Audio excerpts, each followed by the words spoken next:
오늘 이 저녁에는 인생의 연약함, 예수의 보혈이 무엇인지 네 가지 교훈을 상고해 볼 텐데요. 이제 출애굽기 강해잖아요. 강해. 이 강해는 여러분들이 출애굽기를 읽을 때에 그냥 읽으면 말 그대로 마이동풍이죠. 그냥 없어지죠. 그런데 이런 교훈을 한 절 한 절 이렇게 생각하면서 읽으면 일단 그게 영의 양식이 되고요. 그럼 영혼이 건강하게 되고요. 그러면 요한일서 3장 1절 말씀처럼, 요한 3장 2절 말씀처럼 영혼이 건강하면 범사가 더 잘 되게 되고, 그리고 육신도 건강하게 해주신다고 했습니다. 그래서 출애굽기를 읽을 때 이런 교훈을 생각하면서 읽으시면 좋습니다. 우리 통독할 때 어렵잖아요. 그래서 여러분들에게 성경을 읽을 때 도움이 되시도록 강해를 해드리는 겁니다. 우리 네 가지 교훈을 상고해 볼 텐데, 첫째로, 자, 우리 인생은 갈대상자와 같이 정처 없이 떠드는 연약한 존재다라는 겁니다. 출애굽기 2장 2절 3절 요걸 읽을 때는 정처 없이 떠드는 연약한 존재구나, 이렇게 생각하면서 읽으시면 돼. 한번 읽어보겠습니다. 시작. 그 여자가 임신하여 아들을 낳으니 그가 잘생긴 것을 보고 석 달 동안 그를 숨겼으나 더 숨길 수 없게 되매 그를 위하여 갈대 상자를 가져다가 역청과 나무진을 칠하고 아기를 거기 담아 나일 강가 갈대 사이에 두고. 아멘. 드디어 이스라엘 민족을 구원하게 될 모세가 태어나게 됩니다. 모세 부모가 3달은 숨겨서 길렀는데 더 이상 숨길 수가 없으니까 갈대 상자를 만들어 가지고 나일강 하숫가에 이제 아기를 두게 되는 거죠. 자, 이 모세가 누구냐면 오늘날로 말하면 예수님을 믿지 않는 불신자들, 우리가 예수님 믿기 이전에 우리의 모습이 모세예요. 모세. 오늘날 인간이 모세랑 똑같습니다. 자, 먼저는 자기의 의지와 상관없이 이 모세가 갈대 상자에 들어가게 되잖아요. 그죠? 그리고 애굽은 앞으로도 이제 나올 텐데, 애굽은 무조건 뭘 상징하냐면 타락한 세상을 상징한다고 이렇게 생각하시면 성경 읽기가 쉽습니다. 애굽에서 가장 크고 위험한 나일강가에 놓이게 되죠. 마찬가지로 인간이라는 존재는 태어날 때부터 자기의 의지와 상관없이 원죄라는 죄의 상자에 우리가 다 뉘어가지고 태어나는 거예요. 그래서 죄성이 다 있어요. 우리는 다 죄를 짓고 싶은 그리고 나일강과 같이 애굽의 위험한 세상에 살고 있습니다. 이 아기 모세, 아기라는 건 힘도 없죠. 아기가 있는 그 상자는요, 바람이 불면 물결을 따라서 이리저리 떠돌아다니는 그런 운명의 처한 존재입니다. 마찬가지로 하나님을 모르는 인생은 세상의 조류가 흐르는 대로 이게 좋다 하면 저게 좋은 것 같고, 저게 좋으면 또 이게 좋은 것 같고, 이리저리 휩쓸려 살아간다라는 겁니다. 철학자인 장자크 루소가 말하기를, 사람은 10살 때까지 먹는 것, 과자를 쫓아가고요, 10대 때는 친구를 따라가고, 20대는 연인을 따라가고, 30대는 쾌락을 따라가고, 40대는 야망을 따라가고, 50대는 탐욕을 따라가고, 60대는 명예를 따라가고요, 70대는 결국 재물을 따라간다, 이렇게 말했습니다. 모세를 태운 갈대상자가 나일강을 이제 떠돌아 다니겠죠. 그런데 바람이라도 세게 불면, 물결이 거칠게 일면 뒤집어가지고 그냥 모세 애기는 죽는 거죠. 마찬가지로 세상의 파도에 휩쓸려 이렇게 저렇게 살다가 수많은 사건 사고 속에 한순간에 목숨을 잃는 그런 일들이 이 세상에는 얼마나 부지기수냐라는 겁니다. 그리고 또 나일강에는 무서운 악어가 득실거리죠. 마찬가지로 세상은 악한 마귀가 우리를 어떻게든지 타락시키고 멸망시키려고 호시탐탐 공격을 이렇게 하고 있습니다. 부모를 떠난 모세가, 지금 아기가 엄마 아빠를 떠난 거잖아요. 그죠? 엄마 아빠 집을 떠난 거죠. 힘도 없는 이 모세, 아기, 이 처지와 같이 하나님 아버지를 떠난 인생, 가련하고 불쌍하기 없는 그런 인간의 모습을 의미하는 것이다라고 할 수 있습니다. 그래서 여러분들이, 우리 성도님들이 요 출애굽기 2장을 읽을 때, 아기 모세의 이 장면을 읽을 때는 우리 인생이 이렇구나, 아빠 엄마를 집을 떠난, 우리 하나님의 집을 떠난, 이 천국을 떠난 우리 인생들이구나, 똑같이 이렇게 생각하시면 읽기가 굉장히 쉽습니다. 우리 가수 심수봉 씨 이야기 잠깐 보겠습니다. 이 심수봉 씨, 이게 24살 때 얼굴이 귀엽네요. 그죠? 미인은 아니지만 어쨌든 귀엽네요. 이분이 23세 나이에 가수로 데뷔를 해서 인기를 굉장히 누리다가, 그 유명한 노래 무슨 노래인지 아시죠? 비가 오면 생각나는 그때 그 사람, 그 노래. 근데 이분이 이제 인기를 누리다가 박정희 대통령 암살 사건인 12.6 그 현장을 거기서 이제 노래를 했던 거죠. 목격했다는 이유로 원치 않는 이제 전두환 정권 때 방송 출연 금지를 당하게 되고요. 그리고 항상 중앙정보부의 감시를 이제 받게 됩니다. 그때 일을 발설하지 말아라. 그래서 항상 중앙정보부 요원들이 이 심수봉 가수를 항상 따라다녔대요. 쫓아다녔대요. 자기를 항상 감시하고 있으니까 이 사람이, 이 심수봉 씨가 감옥과 같았대요. 감옥에 있는 것 같이 어디 갈 수가 없는 그런 삶을 살았다는 겁니다. 벗어날 수 없는 삶의 감옥. 내가 왜 그런 가수였는데 내가 왜 이런 인생을 살아야 되나. 그 삶의 감옥에 이 심수봉 씨가 그때 찾은 게 뭐였냐면 점쟁이, 사주팔자 보는 거를 이제 거기 의지를 하게 된 거예요. 자기 운이. 그런데 만나는 용하다는 점쟁이마다 똑같이 뭐라고 했냐면, 당신의 운명은 지지리도 나쁜 운명입니다. 이렇게 점쟁이가 똑같이 얘기하더라는 거예요. 좀 용하죠. 점쟁이가 어떻게 짜고 했나. 심수봉 씨가 생각하기를 나는 이렇게 사는 게 내 인생인가 보다, 내 운명인가 보다, 이렇게 정말 살았다는 거예요. 어쩔 수 없다. 그런데 하루는 오랜만에 어린 친구를 만나가지고 이야기를 하는데, 이 친구가 편안간 예수님 이야기를 하더라는 거예요. 예수님. 두어 시간 정도 이야기를 하는데 이 심수봉 씨가 듣는데 난생 처음으로 마음이 예수님 얘기를 듣는데 평안해지더랍니다. 평안해지더래요. 그리고 그 친구가 하는 말이, 너같이 나쁜 운명도 바꿀 방법이 있어. 그게 뭐냐면 예수님을 믿는 거야. 이렇게 얘기를 하더라는 거예요. 너같이 나쁜 운명도 바꿀 방법이 있다. 예수님을 믿는 거다. 예수님. 그때가 1985년. 그때부터 이 심수봉 씨가 주님을 믿는 믿음 생활을 이제 시작하게 됩니다. 교회를 처음 갔는데 신기하게도 3일 동안 갔는데 3일 동안 딴 거 안 하고 눈물만 그렇게 흘리더래요. 눈물만 계속 흐르더라는 거예요. 그리고 이 심수봉 권사님이죠. 권사님. 이 표현으로는 이게 정말 멋있는 표현이에요. 나는 예수님을 믿는 순간 잃어버렸던 부모를 다시 찾은 것과 같은 기분이었다. 잃어버린 부모, 아기가 부모를 잃어버렸어요. 저 모세가 지금 부모 떠났죠. 얼마나 엄마가 보고 싶겠어요. 꼬맹이가 100일 된 아기가 엄마 얼마나 찾겠어요. 그런데 그 잃어버린 부모를 찾은 게 예수님을 믿었을 때 그 기분을 느꼈더라는 거예요. 여러분, 하나님을 모르는 사람의 심령은 모세처럼 아기가 부모를 떠나가지고 갈대상자, 그 좁은 상자에 갇혀서 사나운 강물 위에 놓여있는 거 똑같은 거예요. 불신자, 우리도 예수님 믿기 전에 이 상태예요. 그런데 그 어린 모세에게 애굽의 공주가 구원의 손길을 내밀어주죠. 마찬가지로 우리 연약한 인생에도 우리 예수님이 우리에게 손을 내밀어준 줄 믿습니다. 그래서 여러분, 이 세상에 특별히 복받은 사람은 따로 없어요. 어떤 사람 어떤 복 받고 어떤 복도 많죠. 이 세상에. 그렇지 않아요. 어떤 환경에 태어났든지 어떤 형편과 처지에 있든지 예수님을 믿는 사람이 가장 복되다라는 것입니다. 아무리 홀로 부모를 떠나가지고 약한 갈대상자 물 위에 떠 있어도 하나님을 믿으면 결국 생명이 구원받고, 모세가 애굽 제국의 공주가 됐듯이, 왕자가 됐듯이, 우리는 하나님 예수님을 믿으면 하나님의 자녀, 왕 같은 제사장이 된다고 그랬잖아요. 우리 성도님들, 우리 인생이 아기 모세와 같이 연약하고 가련한 존재다. 원래 우리는 하나님을 믿기 전에 이런 존재였어요. 갈대상자에 빠져 죽는 우리는 그런 인생이었어요. 그런데 우리에게 생명의 손을 내밀어 주신 예수님, 그 예수님을 항상 감사하고 찬양하시기를 축원합니다. 두 번째 교훈, 모세의 갈대상자에는 역청을 발라야 되듯이 우리 인생도 예수님의 보혈을 믿음으로 바르셔야 됩니다. 출애굽기 1장 3절 한번 읽어보겠습니다. 시작. 더 숨길 수 없게 되매 그를 위하여 갈대상자를 가져다가 역청과 나무진을 칠하고. 아멘, 아멘. 자, 100일 아기를 키울 수가 없어서 갈대상자, 역청, 아스팔트 녹은 거 여러분 잘 아실 거예요. 원유, 이제 굳은 거, 원유가 여러분 아시다시피 까맣잖아요. 찐득찐득하고 까맣죠. 피가 굳으면 비슷하죠. 찐득찐득하고 까맣잖아요. 근데 원유랑 비슷해요, 모양이. 나무진과 이제 그런 걸 발라가지고 나일 강가에 띄어보내죠.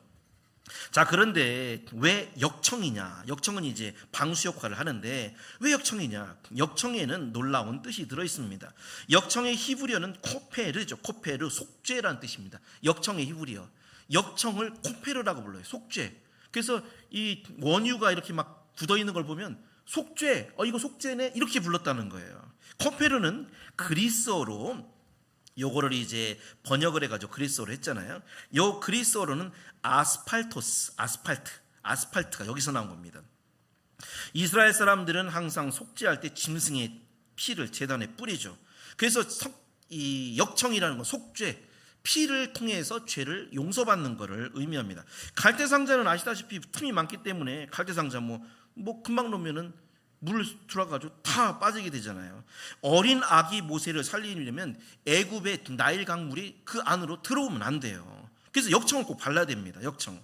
자, 여기서 저 갈대상자는 우리의 믿음이라고 한번 생각해 보고요. 우리 믿음, 우리 신앙생활. 그런데 우리 신앙생활에는 반드시 세상에 물이 들어오지 못하도록 뭘 발라야 되냐면 예수님의 보혈을 믿음으로써 발라야 된다는 겁니다.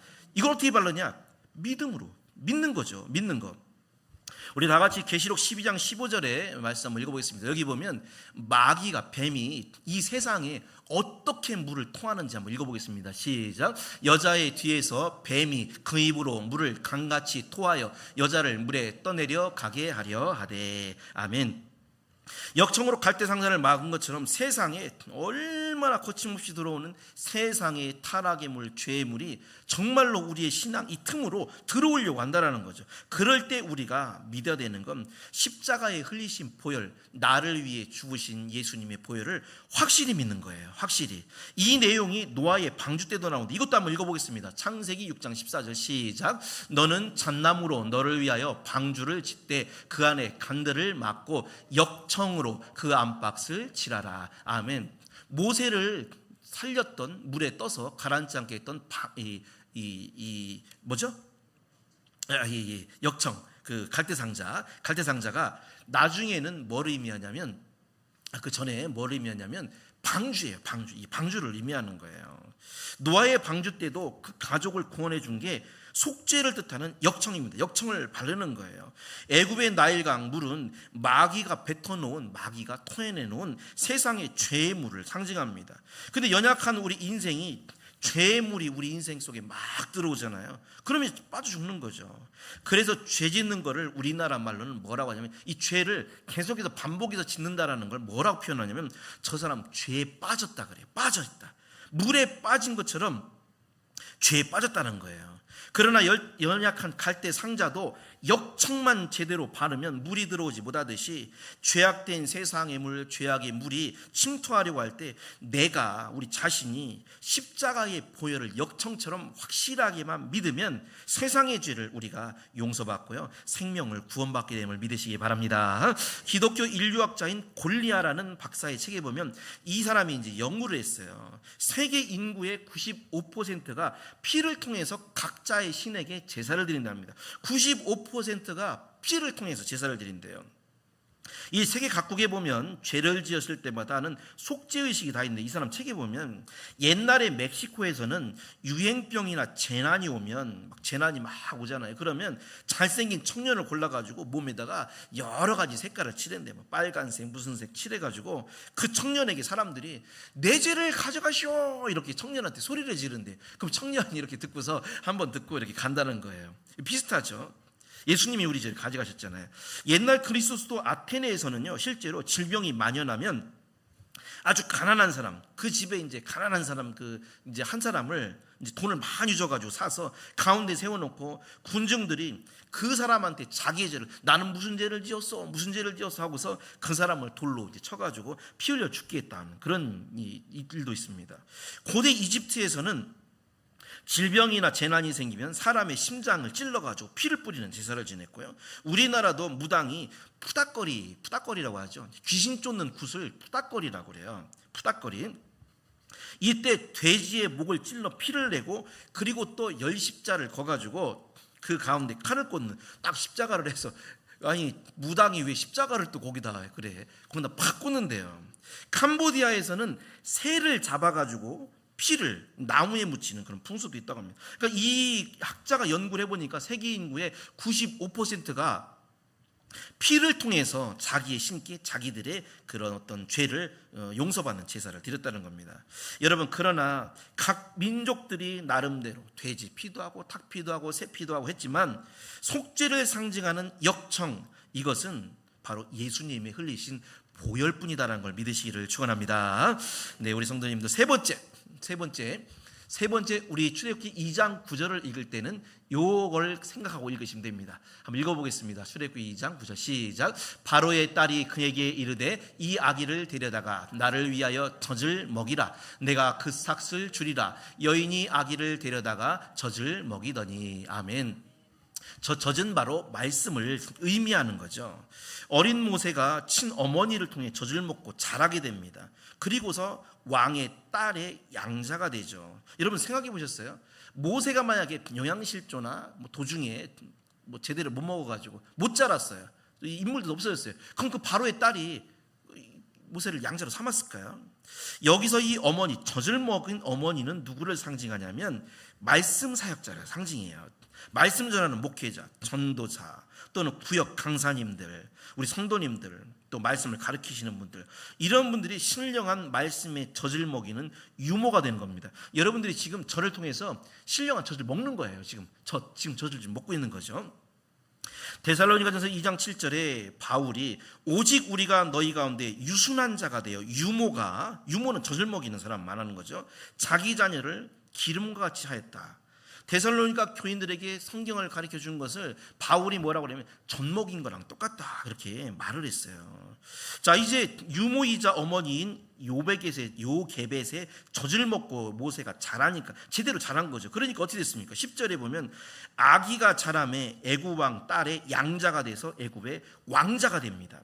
마찬가지로 우리가 맨 처음 왔을 때는요, 모세와 같이 애기예요. 애기. 교회 처음 오면. 그런데 말씀의 젖을 꾸준히 우리가 먹는 거죠. 잘 받아 먹으면 영과 믿음이 자라게 되죠. 그러면 예수님의 십자가의 은혜를 통해서 영접하는 자, 그 이름을 믿는 자에게 하나님의 자녀가 되는 권세를 주셔서 우리는 하나님의 양녀가 됨을 믿습니다. 여러분들이 그래서 말씀을 먹으면서 믿음이 자라고 하나님의 자녀가 되는 거예요. 고로 어린 모세가 어머니의 모유를 먹은 것은 영적으로 어린 신자가 교회에 와서 말씀을 먹고 점점 믿음이 자라는 것을 의미합니다. 그래서 우리가 영적인 젖이라고 할 수 있는 말씀을 항상 사모하고 더 들으려고 하고요, 더 읽으려고 하고요, 그리고 더 암송하려고 하고 우리가 노력해야 되는 거예요. 우리 다 같이 베드로전서 2장 2절 말씀을 읽어보겠습니다. 시작. 갓난 아기들 같이 순전하고 신령한 젖을 사모하라. 이는 그로 말미암아 너희로 구원에 이르도록 자라게 하려 함이라. 아멘. 우리 교회 예전에 그 표가 보니까 말씀으로 돌아가자 그렇더라고요. 참 좋은 말이에요. 말씀이 굉장히 중요하거든요. 찬양 사역자 중에 김영표라는 목사님이 있어요. 김영표. 이분이 굉장히 그 유명한 찬송 작곡하셨던 분인데 제가 잘 기억 안 나는데 열정적으로 찬양을 해요. 아주 찬양인들을 뒤에 하고 찬양 집회를 하고. 그런데 이분 말씀에 당신이 찬양 집회가 끝나고 나면 그렇게 공허하더래요. 왜 그럴까? 내가 왜 이렇게 이 좋은 찬양을 하고 내 마음이 왜 이렇게 공허할까? 생각해 보니까 당신이 말씀의 공급이 좀 부족한 것 같더랍니다. 말씀이. 그래서 자기가 공허한 것 같더라는 거예요. 그래서 이분이 그때부터 이 목사님이 생명을 걸고 말씀을 읽기 시작했대요. 우리 화면 잠깐 보겠습니다. 책을 썼는데 죽기 살기로 성경 읽기. 이분이 죽기 살기로 성경을 이렇게 읽으셨대요. 정말 너무 열심히. 그런데 어린아이에게 젖을 통해 영양분이 공급되듯이 이분이 계속 말씀을 읽고 듣고 묵상하고 외우고 하다 보니까 영적 영양분이 점점 공급이 되더래요. 여러분 일주일 동안 성경 이번 주에 얼마나 많이 읽으셨습니까? 저는 지금 이제 2독째 거의 끝나거든요. 올해까지 3독 이제 하려고 3독 막 읽어요. 막 쓰고 막 읽는데 3독째 이제 좀 있으면 들어가요. 이제 계시록 한 5장인가 남았나 지금. 그런데 이분이 영양분이 공급되니까 일단 목사님 자신도 또 자기와 함께하는 찬양팀 전체가 변화가 되더래요. 변화가. 왜냐하면 말씀이 들어가니까 이전과는 어떻게 보면 완전히 달라진 더 영적인 찬양, 더 깊은 찬양, 더 은혜로운 찬양이 이분들한테 그 목사님과 찬양팀에서 나오더라는 거예요. 생각해 보십시오.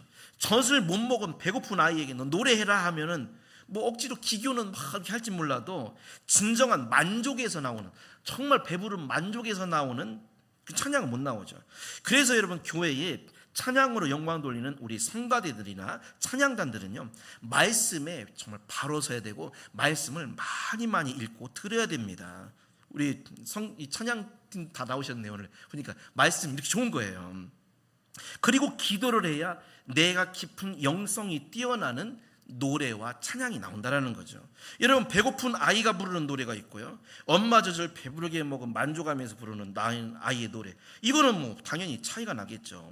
우리 성도님들, 어린 모세에게 유모인 어머니의 젖이 생명이었잖아요. 젖을 먹고 자란 모세가 나중에 애굽 공주가 되듯이 우리도 영적인 유모인 목회자나 우리 구역 강사나 이런 어떤 분들의 말씀을 우리가 들을 때 깊이 묵상하고 아멘으로, 아멘은 소화하는 거라고 그랬죠. 아멘 할 때 소화된다, 심령에 받아들여서 모세와 같이 여러분의 영혼이 자라시고 또 믿음이 자라서 하나님의 왕과 같으신 하나님의 아들과 딸이 되시기를 주님의 이름으로 축원합니다. 네 번째, 마지막으로 우리 주님은 죄 속에 빠진 우리를 건져 주셨다라는 겁니다. 자, 우리 그 유명한 모세의 이름이 나옵니다. 우리 2장 10절을 읽어보겠습니다. 시작. 그 아기가 자라매 바로의 딸에게로 데려가니 그가 그의 아들이 되니라. 그가 그의 이름을 모세라 하여 이르되 이는 내가 그를 물에서 건져내었음이라 하였더라. 아멘. 그 아기가 자라매, 우리의 믿음이 자라매 우리는 하나님의 아들에게로 우리를 데려가겠죠. 그리고 하나님의 아들과 딸이 되니라. 그리고 예수님이 우리를 물에서 건져내신 거죠. 여러분, 죄 속에 빠져 영원히 지옥에 죽을 우리를 위해서 모세를 그 어머니, 양어머니죠, 그 애굽의 공주가 구해줬다면 우리를 위해서 예수님은 구원의 손길을 내밀어 주셨다라는 것입니다. 어떻게 보면 우리는요, 예수님을 믿은 우리 성도님들은 누구나 예수님의 손을 잡고 어떻게 보면 물에서 빠져나오신 분들이에요. 여러분이 사실은 모세입니다. 모세, 죄의 물에서 건짐받은 우리 신자들. 자, 이런 이야기가 있죠. 여러분 들어보셨을 텐데, 어떤 사람이 물에 빠져서 허우적대고 있었습니다. 가장 먼저 유교의 공자가 지나가면서 말했습니다. 저런, 그렇기에 미리 수영을 배우지 않았는고. 혀를 ጭጭ차며 지나가죠. 이 이야기인데, 유교는 맨 처음에 발생이 공자의 우환의식, 그러니까 미리미리 앞날의 두려움을 미리미리 대비한다, 그래서 우환의식이라고 그래요. 이걸 보고요, 그 일을 대비하는 것에서 나온 게 이 종교도 아닌 철학도 아닌 뭐랄까, 그래 사상이죠. 그래서 이 공자는 미리미리 수영 좀 배워놓지, 이렇게 얘기를 한다는 거예요. 두 번째로 불교의 석가모니가 지나가며 말했습니다. 업보로다, 업보로다, 전생의 업으로 물에 빠졌도다. 그리고 또 지나갔다라는 겁니다. 세 번째, 이슬람의 마호메트가 지나가며 말했습니다. 모든 것이 알라의 뜻이로다. 알라의 뜻이야. 물에 빠진 것도 알라의 뜻이야. 그리고 마지막으로 우리 예수님이 지나가시다 물에 빠진 사람을 봤습니다. 우리 예수님은 오셔서 아무 말씀도 하지 않으시고 손을 내밀어서 물에 빠진 사람을 건져내 주었다라는 거죠. 무슨 얘기냐면, 죄에 빠져 영원히 죽게 될 우리를 유교에서는 그 죄를요 미리 예방을 강조합니다. 근데 죄라는 게 우리가 미리 예방할 수 있어요. 우리가 본성인데, 불교에서는 너는 전생의 업 때문에 너는 지옥에 가야 돼, 이렇게 한다는 거죠. 네가 전생에 잘못 살아서 그래. 이슬람은 네가 지옥 가는 것도 알라의 뜻이야. 무조건 잘 돼도 알라의 뜻, 무조건 뜻이야. 이렇게 해버린다는 거죠. 근데 우리 예수님은 이 말 저 말 하지 않고 친히 우리를 찾아와 주셔서 십자가의 죽으심으로 우리의 죄악의 강물에서 우리를 건져내 주셨다라는 것입니다. 모세와 같이 강물에 빠진 사람에게 제일 급선무가 뭐겠어요? 아무 말 하지 않고 그 칼대 상자를 건져내는 거, 모세를 건져내는 게 급선무예요. 아가야, 막 넘어가려고 하는데, 뒤집어지려고 하는데, 아가야 너 엄마 어딨냐? 근데 이름이 뭐냐? 너 몇 살이니? 너 집 어디니? 이런 거 안 물어봤다는 거죠. 이런 거 안 물어봤죠. 그냥 빨리 건져내라는 겁니다. 건져내. 510장 찬송가 보면 하나님의 진리 등대 후렴에 보면 물에 빠져 헤매느니 건져내어 살리세. 물에 빠져 헤매는 사람 건져내 주셔야 된다는 거죠. 우리 성결교단의 위대한 설교자 이성복 목사님 설교에도 비슷한 이야기가 나오는데, 한 사람이 물에 빠져 죽어가는데 이제 우리나라 쪽으로 각색을 하신 것 같아요. 이성봉 목사님이 어떤 사람이 떡을 사가지고 가서 그 빠진 사람은 여보시오, 물에 빠져서 헤매느라고 얼마나 배가 고프시오. 떡을 가져왔으니 이것 잡수시고 힘 얻으시오. 그럼 물에 빠진 사람이 떡이야 좋지만 언제 그걸 내가 먹고 있겠소. 빨리 나를 좀 건져주시오 할 거죠. 어떤 사람은 또 좋은 옷을 한 벌을 해가지고 와서 여보시오, 당신 물에 빠져서 옷이 다 젖었으니 얼마나 춥겠소. 이 옷으로 갈아입으시오. 물에 빠진 사람은 아이고 옷이야 좋지만 물에 빠진 사람이 무슨 옷이 소용이 있겠소. 나는 여기서 나가는 게 급선무요. 어떤 사람은 제일 좋은 방법으로 서점에 가서 책 한 권을 사왔는데 수영법 책, 수영하는 책. 여보시오, 물속에서 속히 나오셔야 될 텐데 그 방법을 몰라 얼마나 답답하오. 이것을 잘 읽고 공부해서 수영법을 배워 속히 나오시오. 그러면 언제 수영법을 공부하겠소. 나를 빨리 꺼내주시오. 그렇게 할 것 아니냐라는 겁니다. 이성봉 목사님 설교에 나오는 얘기입니다. 이 목사님이 하시고자 하는 의도는 모든 인생은 죄악의 바다에 다 빠져 있어요. 멸망에 직면하고 있죠. 조금 있으면 이제 죽는 거예요. 그런 우리 인생에게 먹을 것을 가져다 준들 만족이 없고, 좋은 옷을 가져다 입혀줘도 만족이 없고, 지식적으로 율법을 잘 알려줘도 소용이 없다라는 겁니다. 그저 그 멸망의 죽음의 바다에서 우리를 빨리 건져내야 그 사람이 안전하고 만족하다라는 거죠. 그게 누구냐면 예수님입니다. 예수님. 히브리서 10장 10절에 이 뜻을 따라 예수 그리스도의 몸을 단번에 들이심으로, 한 번에 탁 하심으로 말미암아 우리가 거룩함을 얻었노라, 구원을 얻었노라. 십자가의 죽으심으로 이것저것 하지 않고 단번에 우리의 구원을 이루어 주셨다라는 겁니다.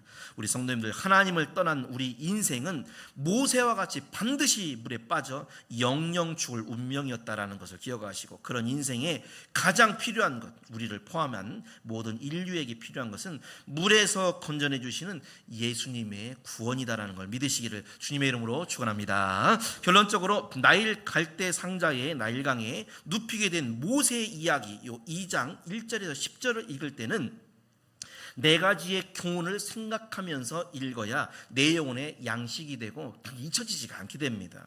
그냥 읽으면 무슨 의미가 없죠. 첫째로, 우리 인생은 아기 모세와 같이 연약하고 가련한 존재인데 우리에게 예수님이 손을 내밀어서 우리를 구원해 주셨다는 겁니다. 여러분은 다 예수님 손잡고 구원받으신 분들이에요. 두 번째, 모세의 갈대 상자에 역청을 발랐죠. 우리 인생도 우리의 믿음도 이 신앙이라는 갈대 상자에 예수님의 보혈을 잘 우리가 믿음으로써 발라야 됩니다. 이 믿음이 없으면요, 교회 생활을 해도 다 죄악으로 빠지게 돼요. 나를 위해 피 흘려 죽으셨구나, 이걸 믿어야 됩니다. 세 번째로, 믿음이 약한 신자는 어머니의 젖과 같은 말씀을 먹고 자라게 되고요, 자라야만 애국공주, 왕자가 되는 거예요. 마찬가지로 말씀을 사모하고 말씀 듣기를 힘써야 우리의 믿음도 자라게 되고 하나님의 자녀가 되는 권세를 얻게 되는 겁니다. 마지막으로, 애굽의 공주가 물에서 모세를 건져냈듯이 주님은 죄 속에 빠진 또 우리 모든 성도들, 인류를 십자가 보혈에서 건져주셨다라는 것을 믿으시고, 죄악된 세상에 죄에 빠져 영원히 지옥에 갈 우리 인생을 예수님의 십자가의 공로로 구원받았음을 늘 감사하며 예수님을 사랑하고 예수님께 영광 돌리는 우리 성도님들이 다 되시기를 주님의 이름으로 축원합니다.